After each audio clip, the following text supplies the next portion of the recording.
Good morning, everybody. It is 45 degrees here, and I am in our big, huge van, driving behind Jonathan, who's got 4 of our biggest freezers in the back of the flatbed there.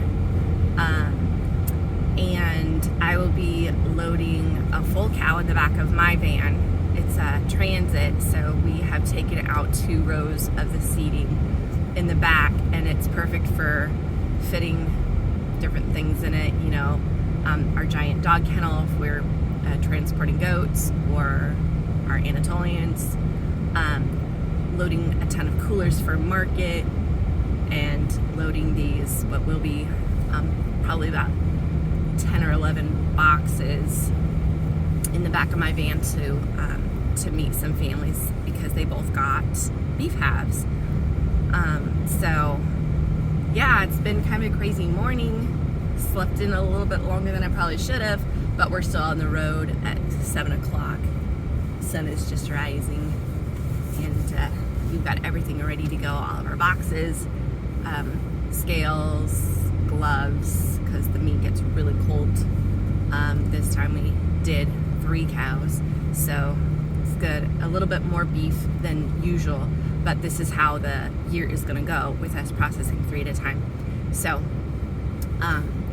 we just need to kind of figure out a system and go with it, and your fingers get very cold when you're doing that much beef. So we have our nice white cotton gloves.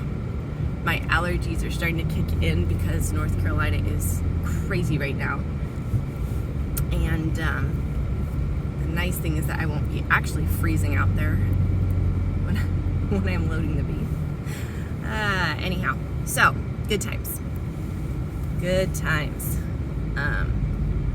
But the great thing about this is that we are going to have our beef store be restocked online. So usually what will happen is we load into the freezers, Jonathan drives home, plugs in the freezers so they immediately are refreezing, everything stays frozen, and then when I get home I slowly take out a tray at a time, catalog it, and then organize it, put it into a freezer that is waiting at home.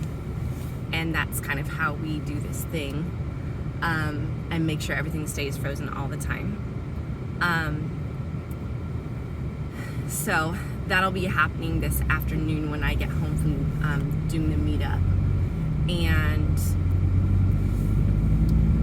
I'm thinking that it will probably take most of the afternoon to get everything inventoried, and then probably most of the evening getting everything listed onto the store, because everything that has different weights and different prices and stuff just has to be listed on the store, and how many of each cut of that size and weight and cut. So that's the plan. Nothing special this time.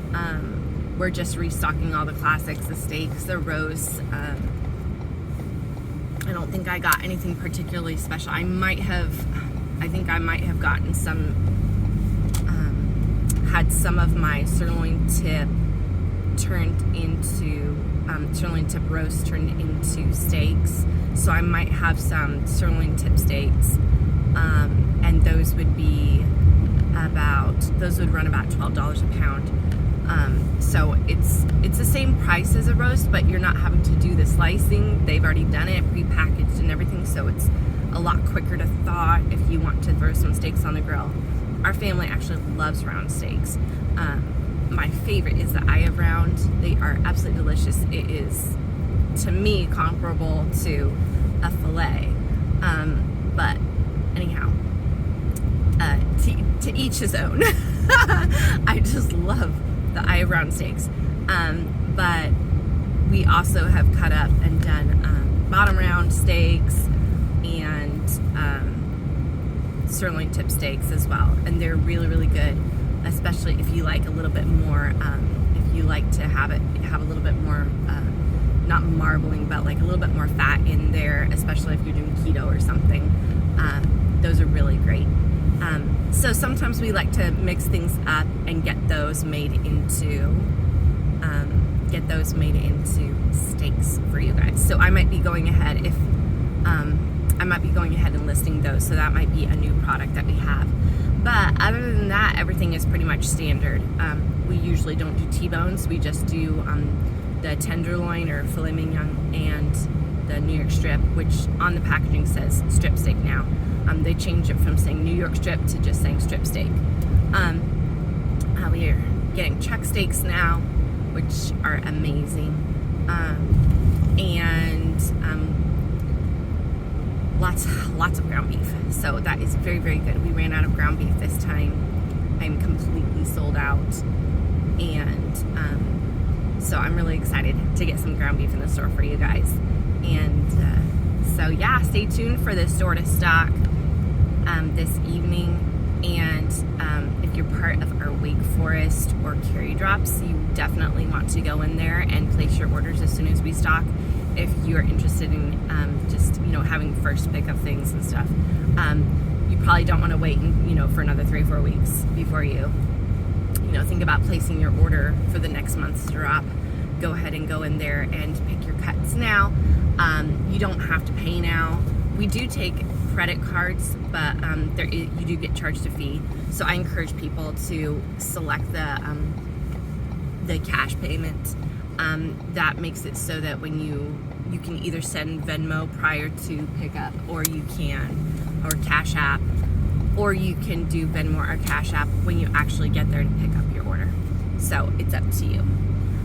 So yeah, if you're part of our farm drops, go ahead and do that. I will also be opening up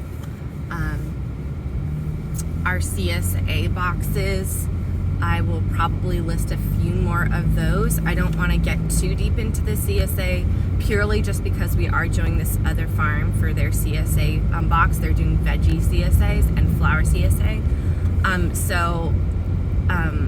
And a CSA is just that, community supported agriculture. You're prepaying for something that the farmer is promising they're going to deliver at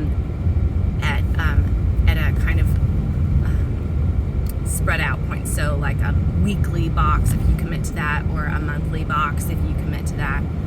So we're going to be joining with the other farm. We're not sure how exactly that's going to look, especially in the height of like veggie season. But we'll get back to you guys soon about that. I'm still talking to Rebecca about the logistics of incorporating Hockfield Manor beef to the Redding Roost CSA. So we really wanted her to kind of launch her CSA first and make sure to get all the bugs, that sometimes happen when you first launch a CSA. She's got a great setup as far as signing up too. So that's all set up, and you guys can sign up for her CSAs right now. And then when Hockfield Manor joins, and we kind of like create that extension, we'll give you guys further instructions on how to do that and how to get Hockfield Manor beef along with her veggie and flour. She's doing flour ones too, which is super, super cool. So that is kind of what's coming up here. I'm excited, and today is a very big day. This week is a very big week, but yeah, it's just also exciting. One of my favorite things about farming and Hockfield Manor is beef pickup day, because it's just, it's awesome. I love it. All right, bye guys.